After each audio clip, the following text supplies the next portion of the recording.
सम्पूर्णमा नमस्कार हजुर। हामी चाहिँ अहिले finally Annapurna first base camp हजुर देख्न सक्नुहुन्छ। म बोल्नु पर्दैन। कस्तो खुसी लाग्यो दर्शकबिन, हेर्नुहोस् हिमाल, अन्नपूर्ण हिमाल बेस क्याम्प।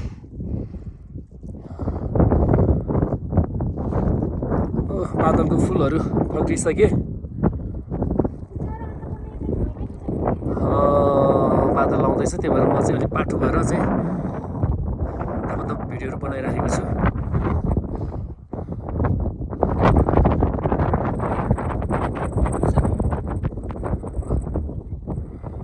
यो चाहिँ base camp Annapurna first base camp देख्न सक्नुहुन्छ।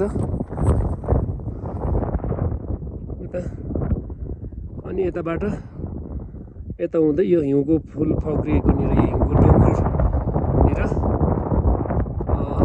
4वटा क्याम्प हुँदो रहेछ अन्नपूर्ण हिमाल चढ्नुको लागि। पहिलो क्याम्प त्यहाँ छ अरे दर्शकबिन, त्यसपछि माथि 2, 3, 4 हुँदै गएको छ।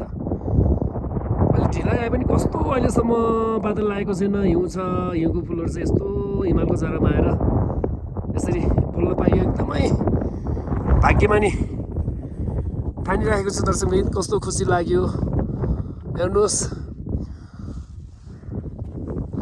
संसारभरि सबैले चिनेर सुनेर आउने ठाउँमा हामी अन्नपूर्ण गाउँपालिकामा रहेको यो अन्नपूर्ण हिमाल नीलगिरी हिमालको काखमा बल्ल आज आइयो। जम्मा 2 दिनमा यति सहजै यति सजिलै कस्तो गिल्टी फिल भएको छ, किन भन न, भन्नुहोस् न किन म चाहिँ पहिला किन आएन भनेर। एकदमै खुसी, एकदमै रमाइलो, नखाए पनि खाए जस्तो आनन्द। म साँच्ची भन्दा म चाहिँ तल नीलगिरी धाममा पितृहरूको दर्शन गर्छु, पितृहरूलाई पानी तर्पण दिन्छु मात्रै खान्छु भनेर पितृहरूलाई तर्पण दिएँ। फलफ्रुट मैले घरबाटै कुराउनी पकाएर ल्याएको थिएँ, चढाएँ मेरो घरकोतिरको, मेरो माउलीतिरको पितृहरूलाई। त्यसपछि शिवजीको दर्शन गरियो। अलि अबिला भयो, ढिला भयो, त्यसले माथि चढ्न अलि ढिला भयो थियो। तैपनि बादलले ढाकिसक्छ होला भनेको अझैसम्म यस्तो राम्रो खोलेको छ, खुसी लाग्यो दर्शकबिन। हेर्नुहोस् त, भाग्यमानी। एउटा कुरा म चाहिँ यो हिमाल हाम्रो अन्नदाता, हामी सबैको पेट भरिदिनुहुन्छ। किन भन्दाखेरि यहाँबाट जाने पानी त हामीलाई नभई नहुने मानिसलाई त्यो आफ्नो ठाउँमा छ, तर पनि यहाँबाट बग्ने पानीले के गर्छ भन्ने म भन्नु पर्दैन। जलविद्युतबाट त्यत्तिकै फाइदा छ। कतिजना बाँच्यो होला भन्नुहोस्, जलविद्युतमा प्रत्यक्ष काम गर्नेहरू। जलविद्युतबाट उत्पादन गरेको उपभोग गरेर त्यसलाई बेचेर त्यसबाट आम्दानी कति भयो होला, त्यसबाट कोले पेट पाल्नु भएको छ। यसरी भिडियो बनाएर भिडियोबाट 2-4 पैसा आएर पेट पाल्नेहरू कतिजना हुनुहुन्छ। प्रत्यक्ष काम गर्ने, अप्रत्यक्ष काम गर्ने सम्पूर्णले हेर्नै पर्ने, आउनै पर्ने, हिमाललाई माया गरेर। अनि विश्वमा चर्चित हिमालहरू हाम्रो देशको गहना, हामीले पनि यस्तै सानै भए पनि 2-4 जनालाई भए पनि देखाउनु पर्छ भन्ने मान्यता हो। किनभने हाम्रो देशमा चाहिँ यसरी घुम्नुपर्छ, अलिकति कहिलेकाहीँ दुःख सुख बिसाउँदै रमाइलो पनि गर्नुपर्छ भन्ने मान्यता भर्खर सुरु भएको छ। हाम्रो गाउँघरबाट चाहिँ सहरतिर गएर घुम्छौँ, कति हजारौँ खर्च गर्छौँ।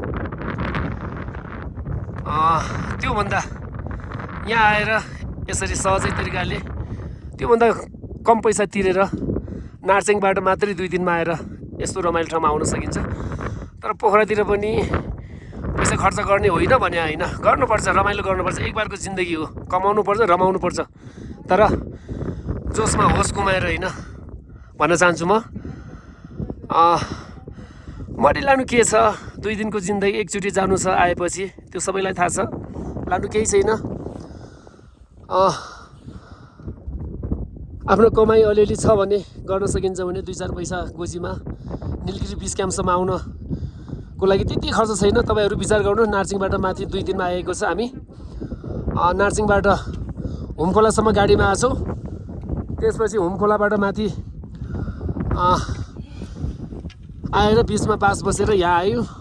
त्यति खर्च छैन, त्यसअनुसार खर्च तपाईँहरूले अनुमान गर्नुहोस्। म चाहिँ गोजीमा 2-4 वर्ष भएको कारणले आएँ। सबै मेरो इष्टमित्रहरूलाई, गाउँघरको इष्टमित्रहरूलाई त्यही भन्न चाहिँ आउनुहोस्, आउनुपर्छ, हेर्नुपर्छ भन्न चाहे। किनभने आज म त एकदमै ह्याप्पी, भिडियो राख्नै मन लागेको छैन, जति लामो होस् त्यो आफ्नो ठाउँमा छ।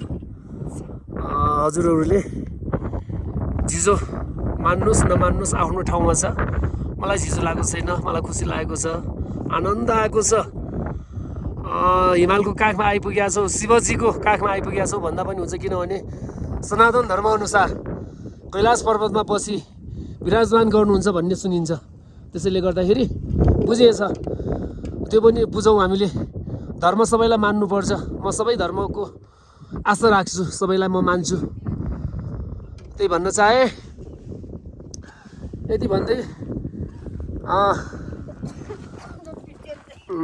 म चाहिँ यो बिस्क्याउँबाट थोरै आफूलाई पनि देखाउनु त भन्न चाहे दर्शकबिन, अन्यथा नलिनु होला। किनभने एकदमै खुसी छु, खुसी भएर नै म यति धेरै बोल्न पुगेँ। बोल्न आउँदैन, जे मनमा छ त्यही बोलिरहेको छु, जे मनमा इच्छा लागेको छ त्यही बोलिरहेको छु।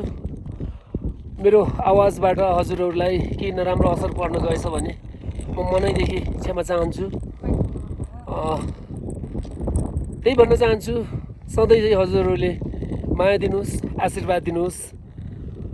हजुरहरूलाई मेरो सम्मान छ, मिठो सम्झना छ। Thank you.